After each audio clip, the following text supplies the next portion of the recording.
Hello and welcome to Sairam Sampath education. My name is Pavan. ఎలా ఉన్నారు అందరూ? సో మనం APPSC and TGPSC group aspirants కోసము ఈ యొక్క ఇనిషియేటివ్తో మేము ముందుకు రావడం అయితే జరిగిందండి. సో కరెంట్ అఫైర్స్ అనేది చాలా కీ రోల్ అయితే ప్లే చేయడం అయితే జరుగుతుంది. సో మనం టీజీపీఎస్సీ కనుక గ్రూప్ 2 అండ్ గ్రూప్ 2 పేపర్ చూసినట్టయితే అండ్ గ్రూప్ 1 పేపర్ చూసినట్టయితే కానీ కరెంట్ అఫైర్స్ అనేది చాలా కీ రోల్ ప్లే చేయడం అయితే జరిగిందండి. ఎంత లేదన్నా 25 నుంచి 30 క్వశ్చన్ అయితే రావడం అయితే జరుగుతుంది 150 క్వశ్చన్స్లో. సో ఈ యొక్క కరెంట్ అఫైర్స్ ఇంత డామినేట్గా మారుతున్నాయి కాబట్టి మనం నెగ్లెక్ట్ చేయకూడదు. సో వచ్చే నోటిఫికేషన్లో ఈ కరెంట్ అఫైర్స్ అనేవి మనం ఏ క్వశ్చన్ వచ్చినా మనం దాన్ని ఆన్సర్ చేసే విధంగా నాలెడ్జ్ అనేది మన దగ్గర ఉండాలన్నమాట. సో ఆ దృష్టిలో పెట్టుకొని ఈ యొక్క కరెంట్ అఫైర్స్ అనేవి ముందుకు తీసుకురావడం అయితే జరిగింది. సో మనకి టీజీపీఎస్సీ యొక్క నోటిఫికేషన్స్ అయితే మనకి మేలో అలా ఉంటున్నాయని చెప్తున్నారు. సో మనకి నోటిఫికేషన్ వచ్చే టైంకి ఏంటంటే ఈ మంచి కరెంట్ అఫైర్స్తో మీ దగ్గర మంచి ఇన్ఫర్మేషన్ అయితే ఉంటుంది కాబట్టి సో అందుకే మీరు జస్ట్ ఒక 20-30 మినిట్స్ అయితే నా యొక్క క్లాస్ మీద కేటాయించండి, సరిపోతుంది. ఓకేనా? సో మనకి ఎగ్జామ్కి 1 మంత్ ముందనంగా కూర్చొని కరెంట్ అఫైర్స్ అన్నీ మనం మగ్గం చేద్దామంటే కుదరదు నాన్న. సో డైలీ ఒక 1 అవర్ 2 అవర్స్ అట్లా చదువుకుంటే మీకు కరెంట్ అఫైర్స్ అనేవి కవర్ అవుతాయి. ఓకేనా? రైట్. సో ఈరోజు 6 టాపిక్స్ అయితే మనం మాట్లాడుకుందామండి. So state emblem of India అనేది కొంచెం మనకు ఉందన్నమాట. సో యూనియన్ హోమ్ మినిస్ట్రీ వాళ్ళు దీని గురించి మనం మాట్లాడడం జరిగింది. సో ఈఎల్ఎస్ కాటన్, సో బడ్జెట్లో మనకి ఏంటంటే హై ఈల్డింగ్ సీడ్స్ దాని మీద మనకి మాట్లాడుతూ ఈ యొక్క ఈఎల్ఎస్ కాటన్ని ప్రమోట్ చేస్తారని చెప్పేసి మాట్లాడారు. సో ఈ యొక్క ఈఎల్ఎస్ కాటన్ అంటే ఏంటి గురించి మాట్లాడదాం. Next fort William renamed Vijay Durg. So fort William ఏదైతే ఉందో ఇది విజయ్ దుర్గ్ మనకి రీనేమ్ అయితే చేశారు. సో ఇది ఎక్కడ ఉంది, దానికి గురించి సంబంధించిన హిస్టరీ ఏంటి అనే విషయాల గురించి మాట్లాడదాం. Next Argentina's withdrawal from WHO. So world health organisation నుంచి అర్జెంటీనాది కూడా మనకి విత్డ్రాల్ అయితే అవ్వడం అయితే జరిగిందనమాట. సో రీసెంట్గా యునైటెడ్ స్టేట్స్ ఆఫ్ అమెరికా కూడా మనకి ప్యారిస్ అగ్రిమెంట్ నుంచి అండ్ అదేవిధంగా ఈ యొక్క వరల్డ్ హెల్త్ ఆర్గనైజేషన్ కూడా బయటికి రావడమే జరిగింది. దాని యొక్క ఇంపాక్ట్ వల్లనే అర్జెంటీనా కూడా WHO నుంచి బయటికి రావడం అయితే జరిగిందనమాట. So next Gyan Bharat mission, very very important అండి. సో ఇది కూడా మనకి బడ్జెట్ సెషన్లో మనకి చెప్పడం అయితే జరిగింది. సో జ్ఞాన్ భారత్ మిషన్ అంటే ఏంటని గురించి మాట్లాడదాం. Next black kites in Perumbakkam. So పెరుంబక్కంలో ఒక బ్లాక్ టెస్ ఒక స్పీషీస్ అనే మనకి ఏ విధంగా ఉన్న విషయాల గురించి మనం మాట్లాడదాం. ఓకేనా? సో ఇక్కడ పెడుతున్న ప్రతి ఒక్క కరెంట్ అఫైర్స్ అనేది మీకు చాలా ఇంపార్టెంట్ అండి. ఇక్కడ మీకు పాలిటీగా, ఇక్కడ మీకు జాగ్రఫీగా, ఇక్కడ మీకు చూసినట్టయితే ఇది మనకి హిస్టరీలో కొంచెం పాటుగా రావచ్చు. అండ్ అదేవిధంగా ఇక్కడ ఇంటర్నేషనల్ రిలేషన్స్ అండ్ అదేవిధంగా ఇక్కడ చూస్తుంటే జ్ఞాన్ భారత్ మిషన్ అనేది కూడా మనకి హిస్టరీలో రావడమే జరుగుతుంది. సో మన ఇండియన్ మనస్క్రిప్ట్స్ ఏవైతే ఉంటాయో ఆ మనస్క్రిప్ట్స్ని డిజిటలైజ్ చేస్తారని చెప్పేసి ఈ యొక్క మిషన్ ద్వారా మనకి చెప్పడం అయితే జరుగుతుంది. అండ్ బ్లాక్ క్యాట్స్, ఇది ఎన్విరాన్మెంట్లో మనకి ఇంపార్టెంట్ టాపిక్ అనమాట.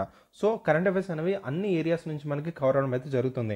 అండ్ మెయిన్గా మీరు బడ్జెట్ సెషన్ అండ్ అదేవిధంగా మీరు ఎకనామిక్ సర్వే అనేది చదువుకుంటే మాత్రం చాలా చాలా ఇంపార్టెంట్ అన్న. సో వచ్చే నోటిఫికేషన్లో దీని నుంచి మనకి 25 నుంచి 30 క్వశ్చన్స్ అయితే తప్పకుండా దిగడం అయితే జరుగుతుంది అనమాట.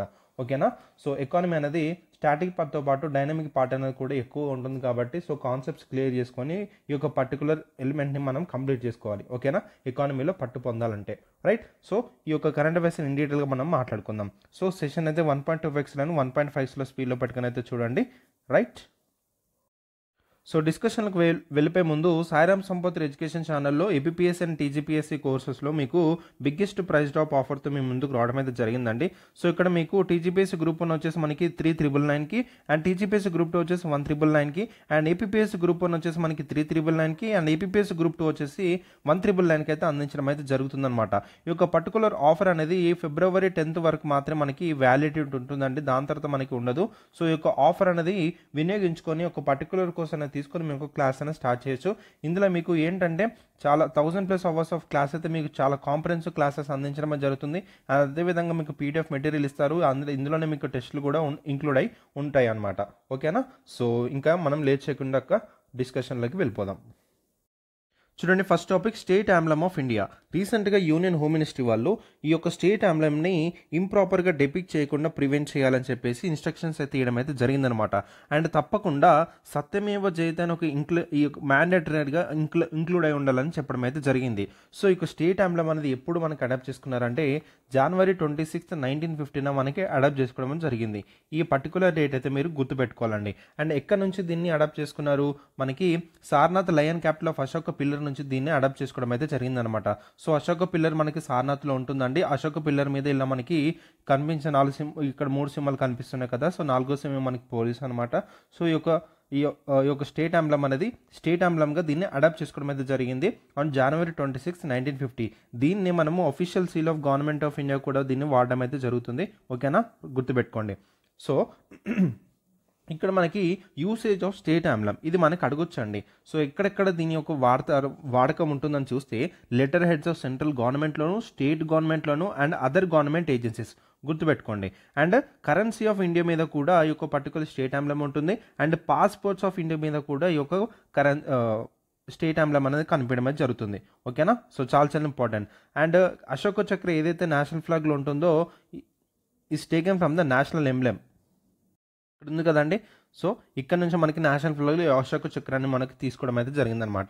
ఓకేనా, సో డేట్ గుర్తుపెట్టుకోండి, ఎక్కడ నుంచి అడాప్ట్ చేసుకున్నారని గుర్తుపెట్టుకోండి, దీని యూసేజ్ అనేది ఎక్కడెక్కడ చేస్తారనేది గుర్తుపెట్టుకోండి. ఓకేనా, రైట్. నెక్స్ట్ స్టేట్ ఎంబ్లమ్ యొక్క డిజైన్ ఫీచర్స్ కనుక చూసినట్టయితే ఇందులో మనకి 3 లైన్స్ అనేవి మనకి కనిపిస్తాయండి. అండ్ మిగతా లైన్ ఇంకో లైన్ వచ్చేసి మనకి ఏంటంటే హిడెన్గా మనకి వెనకాల ఉండడం అనేది జరుగుతుంది అనమాట. ఓకేనా, సో నెక్స్ట్ మనకి Dharmachakra at the centre of the abacus, ఇక్కడ మనకి ఇలా 3 లైన్స్ ఉంటాయి కదండి. ఇక్కడ మనకి సెంటర్ ఆఫ్ ఇక్కడ మనకి ధర్మచక్రాన్ని మనకు ఉండడం అయితే జరుగుతుంది. And animal depiction of abacus మనకి చూసినట్టయితే ఇక్కడ యానిమల్ డెపిక్షన్స్ అయితే ఉండడం జరిగిందండి.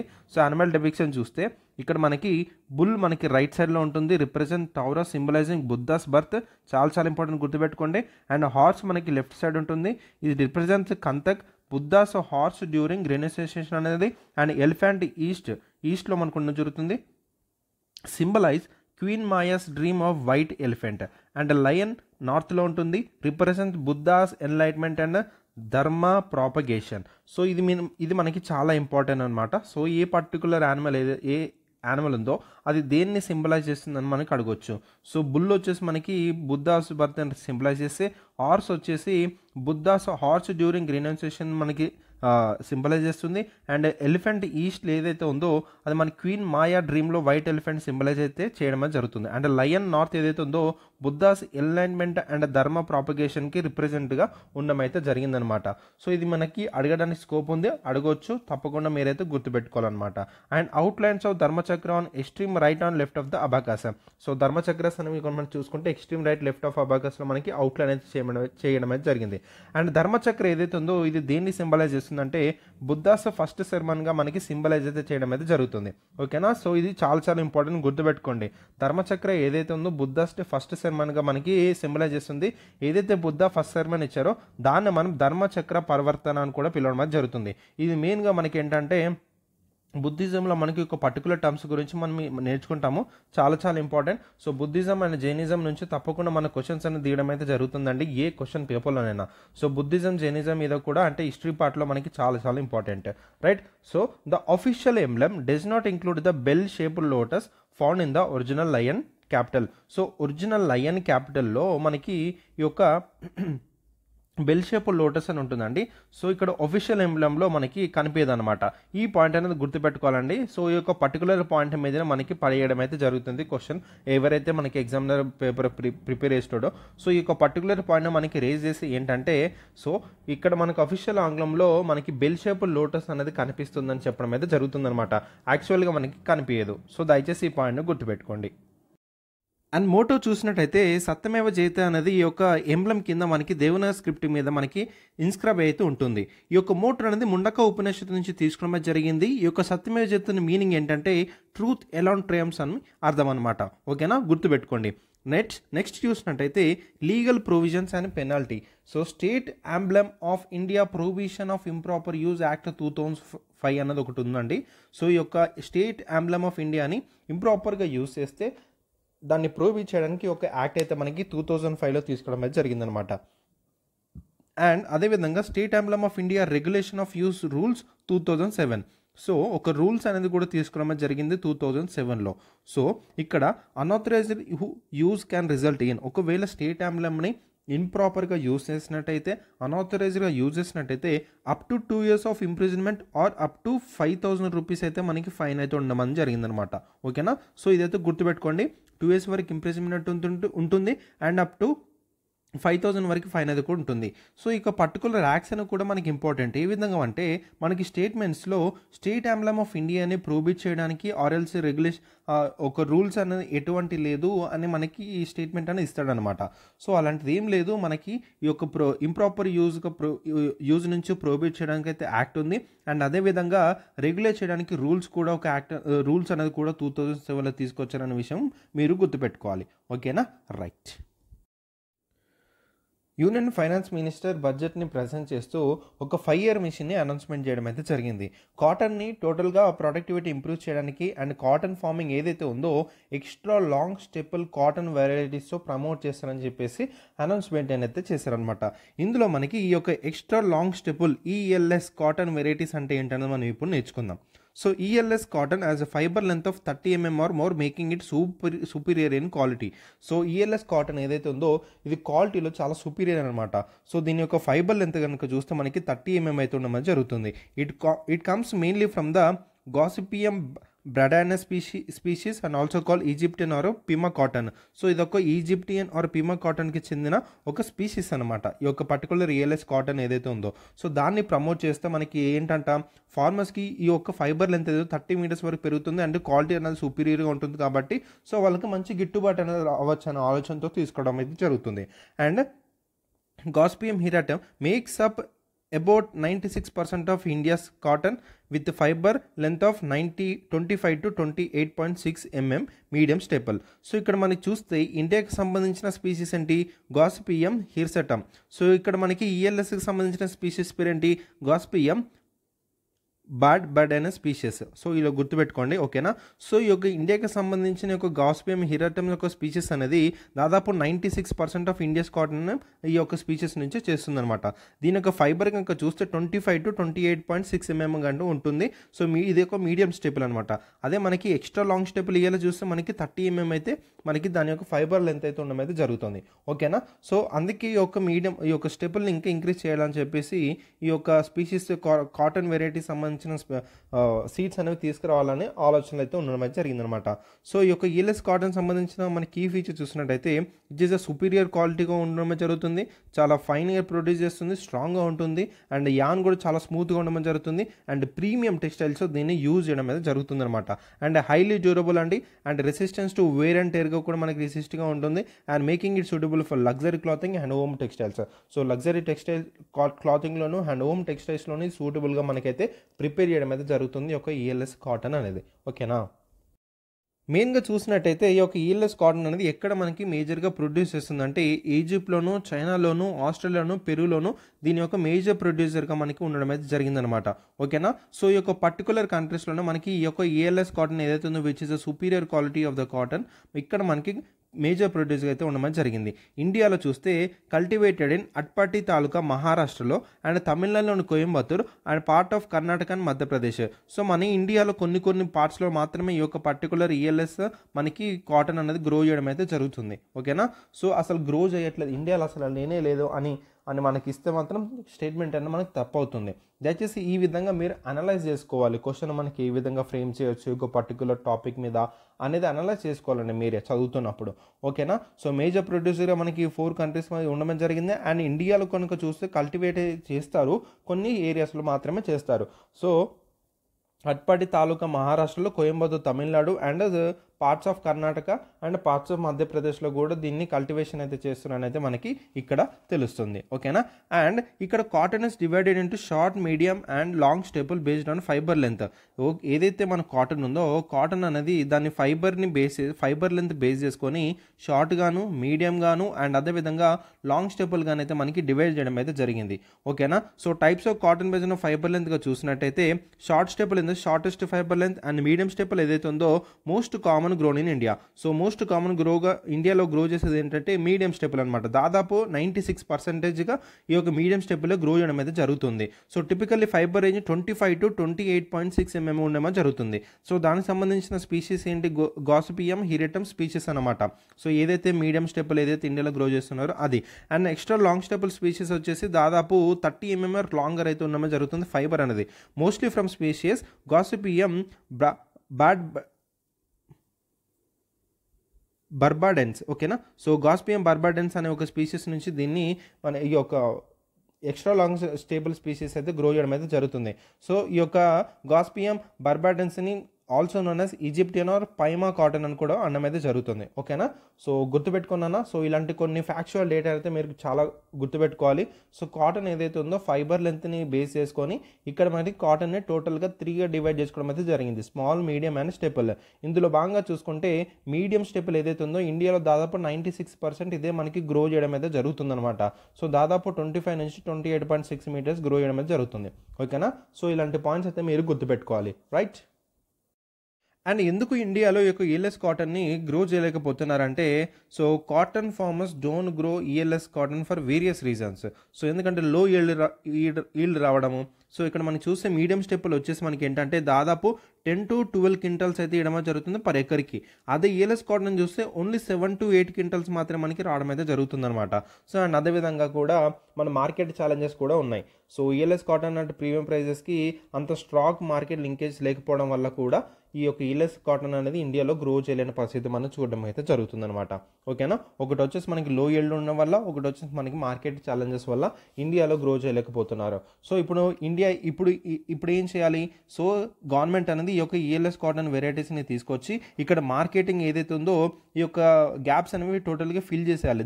దీని యొక్క మార్కెట్కి సంబంధించిన ఇన్ఫ్రాస్ట్రక్చర్ని కొంచెం బిల్డ్ చేసి అండ్ అదేవిధంగా ఈ ఫార్మర్కి మంచి ప్రైస్ వచ్చే విధంగా కూడా గవర్నమెంట్ కనుక సపోర్ట్ చేస్తే డెఫినెట్గా ఈ యొక్క ఈఎల్ఎస్ కాటన్లో ఇండియా అనేది సక్సెస్ అనేది చూడడం అయితే జరుగుతుంది అనమాట, ఓకేనా. సో అర్థమైందని అనుకుంటున్నాను. సో ఈఎల్ఎస్ కాటన్ ఏదైతే ఉందో సో ఇక్కడ మీకు ఒకసారి సమ్మరీగా చెప్పేస్తాను. సో రీసెంట్గా యూనియన్ బడ్జెట్ అనేది మనకి స్పీచ్లో చెప్పేటప్పుడు నిర్మలా సీతారామన్ గారు మనకైతే అనౌన్స్మెంట్ అయితే చేశారు. So high yielding variety seeds అనేవి తీసుకొస్తాము, క్రాపింగ్స్ అనేవి తీసుకొస్తాము. అందులో భాగంగా ఈ యొక్క కాటన్ ఏదైతే ఉందో ఒక మిషన్గా తీసుకొని ఇక్కడ ఈఎల్ఎస్ కాటన్గా మేము క్రాప్ వెరైటీస్ అనేది తీసుకొస్తాం చెప్పడం అయితే జరిగిందనమాట. సో ఈఎల్ఎస్ కాటన్ అనేది ఇండియాలో మనకి చాలా తక్కువ ప్లేసెస్లో మాత్రం గ్రో చేయడం అయితే జరుగుతుంది. దాదాపు 96% ఆఫ్ కాటన్ అనేది మనం చూసుకుంటే మీడియం స్టెప్పులు అనమాట. సో ఇట్లా మనకి ఎక్స్ట్రా లాంగ్ స్టెప్పులు అయితే కాదు, మీడియం స్టెప్పులు మనకి పండించడం అయితే జరుగుతుందన్నమాట, ఓకేనా. సో ఈ యొక్క ఈఎల్ఎస్ కాటన్ కనుక చూస్తే ఓన్లీ 4 కంట్రీస్లోనే మనకి మేజర్ ప్రొడ్యూసర్గా ఉండడం అయితే జరిగింది. అండ్ ఇండియాలో చాలా తక్కువగా చేస్తున్నారు. సో అందులో మనకి చూస్తే మార్కెటింగ్ ఛాలెంజెస్ ఉన్నాయి, లో ఈల్డ్ ఛాలెంజెస్ ఉన్నాయి. సో దానిని టోటల్గా ఈ గవర్నమెంట్ అనేది స్ట్రాంగ్గా దాన్ని బిల్డ్ చేస్తే, గవర్నమెంట్ వాటికి సపోర్ట్ చేస్తే ఈ యొక్క ఎక్స్ట్రా లాంగ్ స్టెపుల్ అనే కాటన్ కూడా ఇండియాలో గ్రో చేయడానికి కూడా మనం చూడడం అయితే జరుగుతుంది, ఓకేనా, రైట్. నెక్స్ట్ టాపిక్ చూడండి, fort William renamed Vijayadurga. So colonial name యొక్క ఇన్ఫ్లుయెన్సెస్ని టోటల్గా ఎలిమినేట్ చేయాలని చెప్పేసి with in the armed forces so fort William in Kolkata ఏదైతే ఉందో విజయదుర్గ నేమ్ అయితే మార్చడం అయితే జరిగిందనమాట. అందులోనే మనకి కిచెనర్ అనే హౌస్ ఉంటుంది, దాన్ని కూడా మానెక్షా హౌస్ గాని కూడా రీనేమ్ అయితే చేశారు. అండ్ సెయింట్ జార్జ్ గేట్ ఏదైతే ఉందో దాన్ని శివాజీ గేట్గా రీనేమ్ అయితే చేయడం అయితే జరిగిందనమాట, ఓకేనా. ఈ యొక్క ఫోర్ట్ విలియం గురించి కొన్ని ఇంపార్టెంట్ ఫ్యాక్ట్స్ కానీ మనం చూసినట్టయితే దీన్ని 1781లో king William III of England మనకి దీన్ని బిల్డ్ చేయడం అయితే జరిగిందనమాట. అండ్ దీనికి విజయదుర్గ నేమ్ అనేది ఎక్కడి నుంచి ఇన్స్పైర్ చేశారంటే సో మహారాష్ట్రలోని మరాఠా ఫోర్ట్ అని ఒకటి ఉంటుందన్న, మరాఠా ఫోర్ట్లో ఇక విజయదుర్గ అని ఒకటి ఉంటుంది. ఈ విజయదుర్గ అనేది మనకి ఛత్రపతి శివాజీ టైంలో నావెల్ బేస్గా అయితే మనకు ఉండడం అయితే జరిగిందనమాట. సో అదే నేమ్ని తీసుకొచ్చి ఈ యొక్క ఫోర్ట్ విలియంకి పెట్టడం అయితే జరిగింది. సో అక్కడ నుంచి ఇన్స్పైర్ అయ్యి విజయదుర్గ్ అని పేరు పెట్టడం అయితే జరిగిందనమాట, ఓకేనా. సో వెరీ వెరీ ఇంపార్టెంట్ గుర్తుపెట్టుకోండి. సో ఈస్టర్న్ ఆర్మీ కమాండ్కి హెడ్ క్వార్టర్గా మనకైతే సర్వ్ చేయడం అయితే జరుగుతుంది. సో ఇప్పుడు సో దీన్ని డెసిషన్ అనేది కూడా ఫైనలైజ్ చేశారండి. సో నేమ్ అనేది కూడా సో ఈ విధంగా నేమ్ అనేది రీనేమ్ చేశారు, ఫోర్ట్ విలియంకి రీనేమ్ చేస్తారు విజయదుర్గ అనేది అయితే గుర్తుపెట్టుకోండి సరిపోతుంది. అది ఎక్కడో ఒకటే ఉంది, కోల్కతాలో ఒకటే ఉందనే విషయం మీరు గుర్తుపెట్టుకోవాలి, ఓకేనా, రైట్. నెక్స్ట్ టాపిక్ చూడండి, Argentina's withdrawal from WHO. Very very important.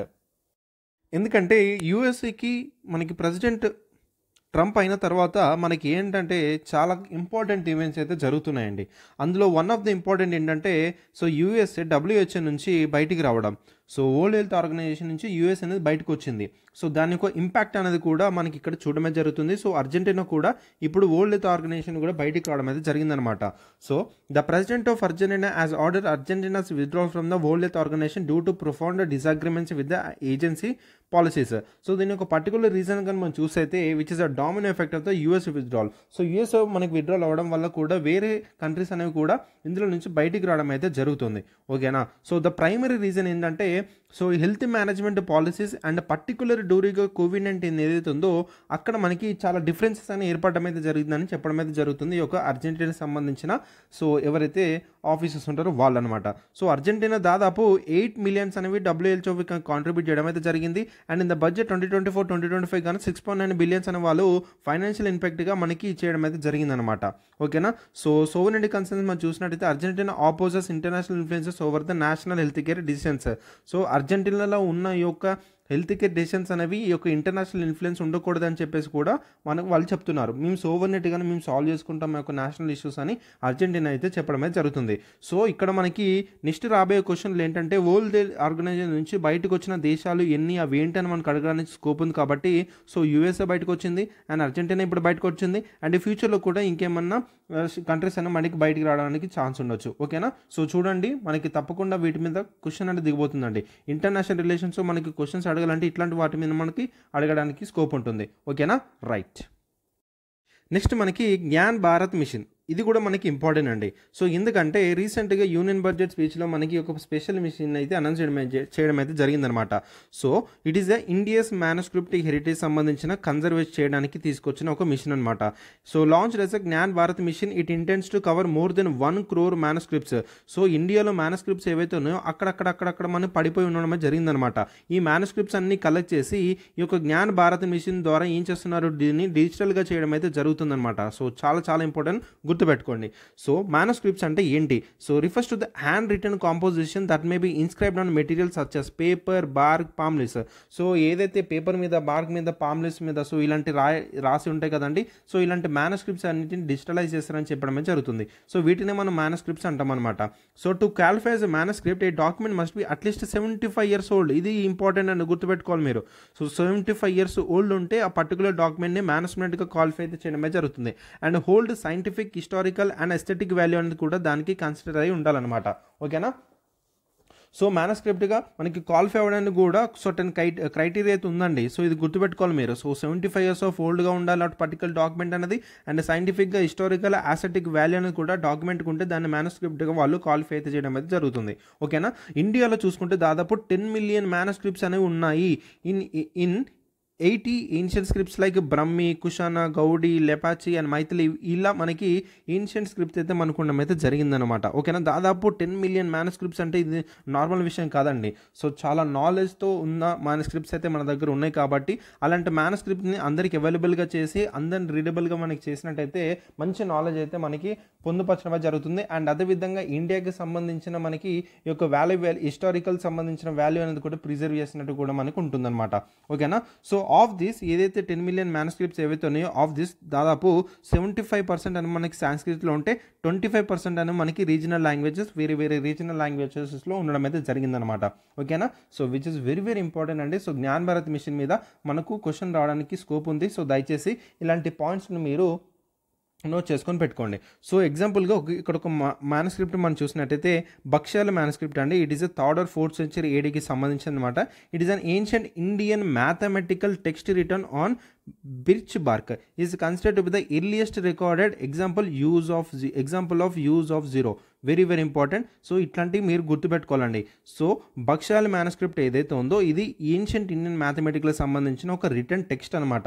ఇందులో మనకి earliest record of example of use of zero అనేది మనకి ఇక్కడ కన్సిడర్ చేశారనేది ఇక్కడ వాళ్ళు చెప్పడం అయితే జరుగుతుంది. సో ఇలాంటి మనకి ఇంపార్టెన్స్ ఉన్న మ్యానుస్క్రిప్ట్స్ అని మనకి చాలా ఇంపార్టెంట్ అండి.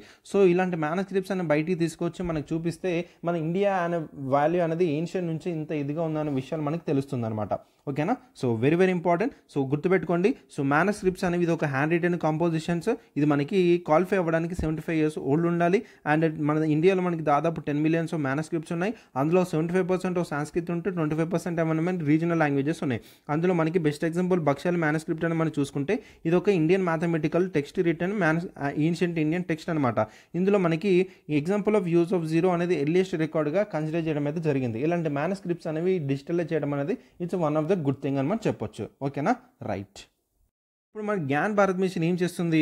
టోటల్గా సర్వే చేసి డాక్యుమెంటేషన్ చేసి ఈ యొక్క ఇండియాస్ మ్యానుస్క్రిప్ట్ హెరిటేజ్ ఏదైతుందో టోటల్గా కన్సర్వ్ చేయాలని చెప్పేసి వీళ్ళు ఫోకస్ చేయడం అయితే జరుగుతుంది ఈ యొక్క పర్టికులర్ మిషన్లో. సో దీని యొక్క ముఖ్య ఆబ్జెక్టివ్ ఏంటంటే to cover 1 crore manuscripts guaranteeing their long term preservation and accessibility for the future generations.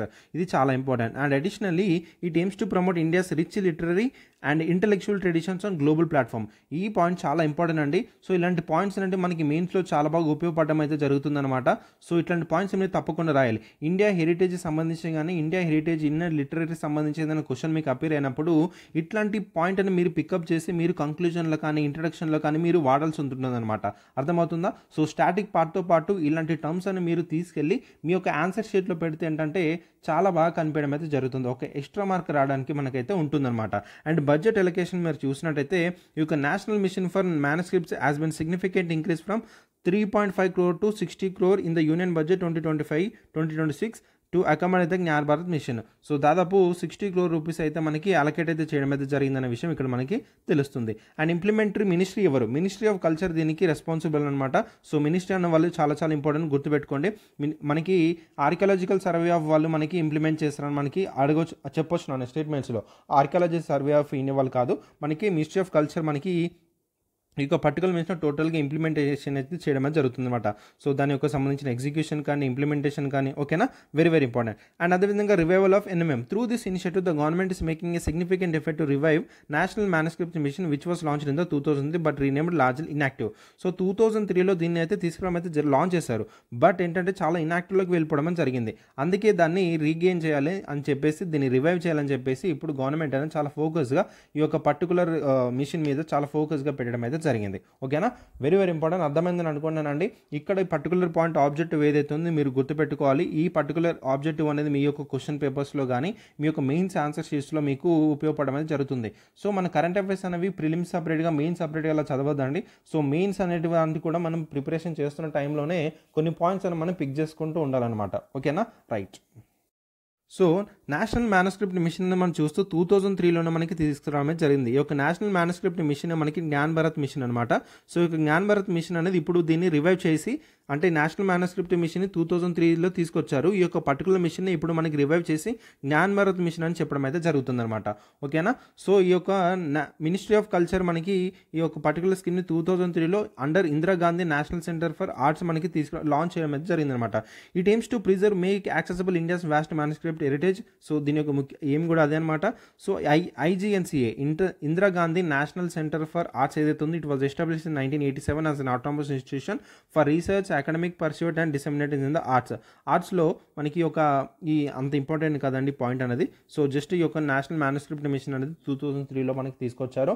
దాన్ని రివైవ్ చేసి జ్ఞాన్ భారత్ మిషన్గా ఇప్పుడు దీన్ని రివైవ్ చేస్తున్నారనే పాయింట్ మీరు గుర్తుపెట్టుకోవాలి. సో ఇంకా మ్యానుస్క్రిప్ట్స్ని కన్సర్వ్ చేయడానికి ఇండియాలో ఎటువంటి టైప్ ఆఫ్ ఇనిషియేటివ్స్ అనేది తీసుకున్నారు మనం చూసుకుంటే Asiatic society of Bengal. So ఇది మనకి ఎస్టాబ్లిష్ ఎప్పుడు చేశారు? January 15, 1784లో మనకి ఎస్టాబ్లిష్ చేయడం అయితే జరిగిందనమాట. సో ఎందుకు సార్ ఇది విషయాలు చెప్తున్నారంటే సో మనకి మోడర్న్ హిస్టరీ టైంలో మనకి చూస్తే ఏంటంటే మన ఇండియాలో ఎటువంటి టైప్ ఆఫ్ హిస్టరీ అనేది దాగి ఉందనే విషయాలు చాలామంది తెలియాలని చెప్పేసి చాలామంది సొసైటీస్ అనే వాళ్ళు ఏమంటారు ట్రై చేశారనమాట. మన మ్యానుస్క్రిప్ట్స్ని మనకి చాలామంది విషయాలు తెలియాలి, అవేర్నెస్ క్రియేట్ చేయాలని చెప్పేసి. అందులో భాగంగా మనకి ఏషియాటిక్ సొసైటీ ఆఫ్ బెంగాల్ మనం చూసినట్టయితే January 15, 1784లో దీన్ని ఎస్టాబ్లిష్ చేయడం జరిగింది బై సర్ విలియం జోన్స్. ఈ యొక్క పర్టికులర్ ఇన్స్టిట్యూషన్ అనేది కూడా మ్యానుస్క్రిప్ట్ని కన్జర్వేషన్ చేయడంలో చాలా పియోనర్ రోల్ అయితే ప్లే చేయడం అయితే జరిగింది. ఓకేనా, గుర్తుపెట్టుకోండి. Next national library Indian Kolkata. ఈ ఇండియాస్ లార్జెస్ట్ లైబ్రరీ అనమాట. National library of Indian Kolkata ఏదైతే ఉందో it houses approximately 3600 rare and historical significant manuscripts and contributing significant to the manuscript conservation. So దాదాపు 3600 సంబంధించిన హిస్టారికల్ సిగ్నిఫికెంట్ మ్యానుస్క్రిప్ట్స్ అనేవి ఆ యొక్క లైబ్రరీలో మనకి ఇంకా కన్జర్వ్ అయ్యాయి. అక్కడ మనకి చాలా భద్రంగా పెట్టడం అయితే జరిగిందనమాట. ఓకేనా, అండ్ నేషనల్ మ్యానుస్క్రిప్ట్ మిషన్ 2003 తీసుకొచ్చిన మినిస్ట్రీ ఆఫ్ టూరిజం కల్చర్ తీసుకొచ్చారు కదా. ఇది కూడా మనకి ఏంటంటే డాక్యుమెంట్స్ని ఐడెంటిఫై చేసి ఈ యొక్క ఇండియా సంబంధించిన మ్యానుస్క్రిప్ట్స్ హెరిటేజ్ని కన్సర్వ్ చేయాలని చెప్పేసి కూడా తీసుకురావడం జరిగింది 2003లో. సారీ, ఇలాంటి ఇనిషియేటివ్స్తో ఇండియా అనేది మ్యానుస్క్రిప్ట్ని కన్సర్వ్ అని చెప్పేసి ట్రై చేయడం అనేది జరుగుతుంది. ఓకేనా, అర్థమైందని అనుకుంటున్నాను. సో చెప్తున్న ప్రతి పాయింట్ మీరేంటంటే జస్ట్ ఒక నాలెడ్జ్ పరంగా ఒక టాపిక్ని ఏ విధంగా చదవాలనేది అయితే గుర్తుపెట్టుకోండి. అండ్ మనల్ని క్వశ్చన్ అడగడానికి స్కోప్ ఎక్కడి నుంచి అడగొచ్చు అనే విషయాలు మీరు గమనించాలండి. ఓకేనా? ఒక ఎగ్జామినర్ పేపర్ని ప్రిపేర్ చేసేటప్పుడు ఏ విధంగా ప్రిపేర్ చేస్తాడు అది మీకు తెలియాలంటే ప్రీవియస్ ఇయర్ పేపర్ క్వశ్చన్స్ అనేది చేయాలన్నమాట. ఒకవేళ పీవైక్యూస్ అని చేస్తే మీకు ఎగ్జామినర్ యొక్క మైండ్ సెట్ అని మీకు అర్థమైపోతుంది. ఈ స్టేట్మెంట్లో ఈ విధంగా అడిగాడు, ఈ స్టేట్మెంట్లో ఇలా స్వాప్ చేశాడు, ఈ స్టేట్మెంట్లో ఈ డేట్ అడిగాడు, ఈ స్టేట్మెంట్లో ఈ పర్సనాలిటీ నేమ్ అడిగాడు, ఈ స్టేట్మెంట్లో వేరే పర్సనాలిటీ నేమ్ ఇచ్చాడు, ఈ స్టేట్మెంట్లో మనకి మినిస్టర్ అనేది వేరే ఇచ్చాడు. సో ఇట్లా మీకు తెలుస్తుంది అనమాట. అర్థమవుతుందా? అండ్ అక్కడ వాడే టెర్మినాలజీ కూడా మనకి పర్టికులర్ స్టేట్మెంట్స్లో టెర్మినాలజీ ఏ విధంగా వాడుతున్నాడో ఈ యొక్క పీవైక్యూస్ ద్వారా మీకు అర్థమవుతుంది. దయచేసి మీరు పీవైక్యూస్ నేను నెగ్లెక్ట్ చేయొద్దు.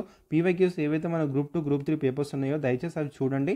చూసి దాని తర్వాత మీరు ఏదన్నా ఒక టాపిక్ని మీరు చదువుతున్నప్పుడు ఈ యొక్క టాపిక్ మీద ఒకవేళ ఎగ్జామినర్ కనుక ఒక క్వశ్చన్ ఫ్రేమ్ చేసి ఏ విధంగా ఫ్రేమ్ చేశానో ఆలోచన మీలో పుట్టాలన్నమాట. ఓకేనా? సో దయచేసి ఆ విధంగా ఆలోచించండి. నెక్స్ట్ చూడండి, బ్లాక్ కైట్స్ ఇన్ పెరుంబకం. సో పెరుంబకంలో ఒక బ్లాక్ కైట్ స్పీసీస్ అనేది మనకైతే కనిపించడం అయితే జరిగిందనమాట. సో ఇది పోల్స్ మీద నెస్టింగ్ అనేది చేస్తూ కనిపించడం అయితే జరిగిందంట. ఓకేనా? సో ఇక్కడ చూస్తే this unusual nesting behaviour has attracted attention as it adopts urban infrastructure. Actually particular species ఏదైతే ఉందో ఇది అర్బన్ ఇన్ఫ్రాస్ట్రక్చర్ని అడాప్ట్ చేసుకునే అంతగా మనకి దానికి బిహేవియర్ లేదనమాట.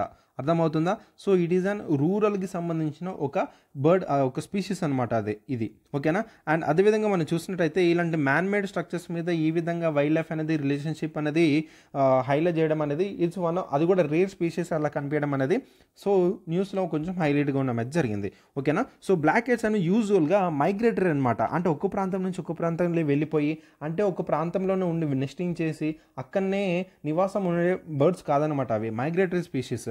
వేరే ప్రాంతం నుంచి వేరే ప్రాంతం, వేరే లేక్ నుంచి వేరే లేక్, వేరే స్టేట్ నుంచి వేరే స్టేట్, వేరే కంట్రీ నుంచి వేరే కంట్రీ, ఆ విధంగా మైగ్రేటరీ అనేది మనకి చేయడం అయితే జరుగుతుంది. ఓకేనా? సో మనకి చూసినట్టయితే ఇంకా నెక్స్ట్ వెళ్దాం చూడండి. సో ఈ యొక్క బర్డ్ సంబంధించిన మనకి సైంటిఫిక్ నేమ్ చూసినట్టయితే మిల్వస్ మైగ్రన్స్ అని పిలుస్తారు. దీని యొక్క డిస్ట్రిబ్యూషన్ వచ్చేసి tropical areas of Australia, Eurasia and Africa ఈ యొక్క పర్టికులర్ ఏరియాస్లో మనకి కనిపించడం జరుగుతుంది. అండ్ దీని కామన్ నేమ్ బ్లాక్ క్యాట్ అని పిలుస్తారు. దీని హ్యాబిటేట్ వచ్చేసి మనకి urban area, semi urban areas, open fields, forest, wetlands ఇందులోనే మనకి కనిపించడం జరుగుతుంది. సో మెయిన్గా ఈ యొక్క అర్బన్ ఏరియా ఏదైతే ఉందో కనిపించడం అనేది which is rarest of rare అనమాట. సో అది మనకి రీసెంట్గా కనిపించింది, అందుకే మనకి న్యూస్లో ఉందన్నమాట. అండ్ దీని యొక్క స్మూత్ గ్రేస్ఫుల్ గ్లైడ్స్ ఉంటాయి, effortless changes in direction, so flying గురించి చెప్తున్నారు. అండ్ దీని ఇది కార్నివరస్ అనమాట. అండ్ ఈ scavenger that feeds on small animals and carrions. So small animals మీద ఇది మనకి ఫీడ్, అంటే దాని యొక్క ఆహారం దాని మీద మనకి ఫీడ్ ఉంటుంది అనమాట. అండ్ మైగ్రేషన్ ప్యాటర్న్ చూస్తే it migrates from western India to the southern reasons during monsoons టైంలో ఇది ఏంటంటే మనకి మైగ్రేట్ అవ్వడం జరుగుతుంది అనమాట వెస్టర్న్ ఇండియా నుంచి. ఓకేనా? సో వెస్టర్న్ ఇండియా నుంచి సదర్న్ రీజన్స్కి డ్యూరింగ్ మాన్సూన్ టైంలో మైగ్రేట్ అవ్వడం జరుగుతుంది. కానీ నోటబుల్ అడాప్షన్స్ కనుక చూసినట్టయితే during man made structures like pylons, అంటే ఈ యొక్క పోల్స్ ఏవైతే అక్కడ మనకి అర్బన్ ఎన్విరాన్మెంట్స్లో ఈ యొక్క నెక్స్టింగ్ అయితే కనిపించడం అయితే జరుగుతుందన్నమాట. ఓకేనా?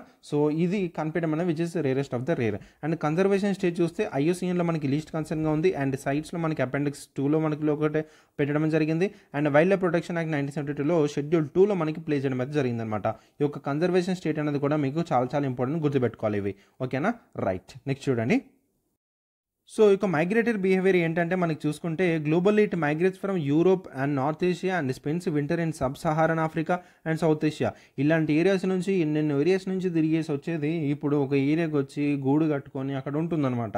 సో ఇలాంటి ప్రత్యేకమైన బిహేవియర్ అని కనిపించేసరికి ఈ యొక్క పర్టికులర్ స్పీషీస్ గురించి మనం చదువుతున్నాం. ఇండియాలో చూసుకుంటే బ్లాక్ కైట్స్ అని usual migrate from western India to Chennai to escape the south west మాన్సూన్ని ఎస్కేప్ చేసుకోవడానికి వెస్టర్న్ ఇండియా నుంచి చెన్నైకి మనకి మైగ్రేట్ అవ్వడం అయితే జరుగుతుంది అనమాట.